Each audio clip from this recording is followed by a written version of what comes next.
Hi, my name is David Schellbarger. I created a smart lock. This is version 2.0. I have lots of new features in version 2.0. Let me show you how it works. As you can see, I have smart lock installed. Smart lock has two different icons. It has the main icon and the approved launcher icon. There's also a smart lock widget to turn smart lock on and off very easily. But let's first look at the approved launcher. Traditionally, cell phones are a single user device, so if I have physical access to the device, I have access to everything on the phone. But that's not always the situation that we want. Sometimes I want to give my phone to a friend, or if I have kids, I want to let them play maybe a couple of these games that are on the phone, but I don't want them to have access to everything on the phone. So that's what the approved launcher is specifically designed for. You can give someone access to just a few of these applications on the phone or games and nothing else. So it says there's a button down here, so we'll press that. And it says turn the screen off. So we'll do that and turn it back on, and you'll see the system lock screen there for a second.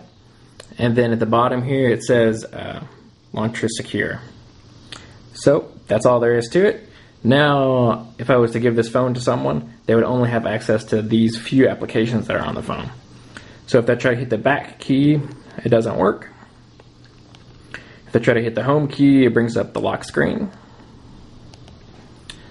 But they do have access to these, so let me press the launch Abduction here. It's one of the first really good games in the Android market. Do a quick game here. Alright, so this game, you tilt the phone, and as you ascend on these platforms here. Oh, and I died. That was quick. So you can see that works.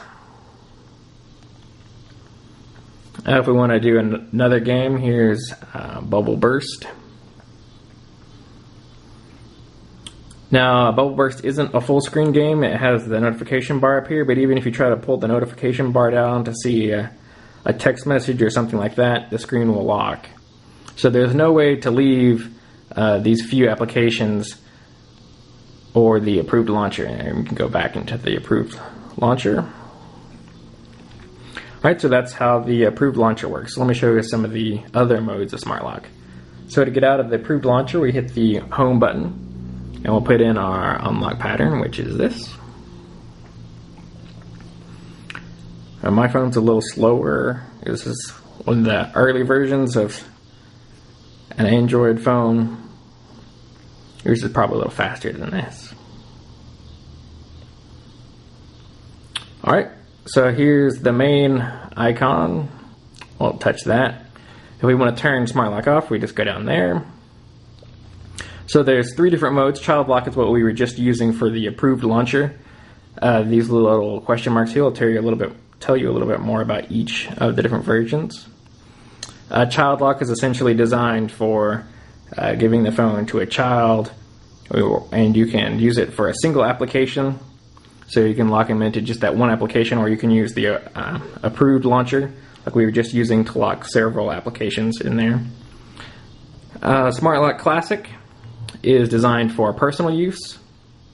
So if you're in the car and listening to music, I listen to podcasts in the car quite a bit, and the screen naturally will turn off with the timeout thing. But if I get to a boring part of the podcast, or I want to switch podcasts, or this works with any music player or any app really, I can just touch the screen once and get right back into the application. I don't have to try to input the unlock pattern, which is potentially dangerous while you're driving. But, touching just the one key, you're probably okay with that. It's like changing songs on the radio. And again, if you are still in a secure environment, so you have access to that one application, but if you try to leave that application, you will have to input the unlock pattern. Let me show you the last mode of Smart Lock, which is the no lock feature. No Lock is designed for people that never want to see any lock screen. So it's very minimal security. They don't want to see the unlock pattern. They don't want to see the slide to unlock.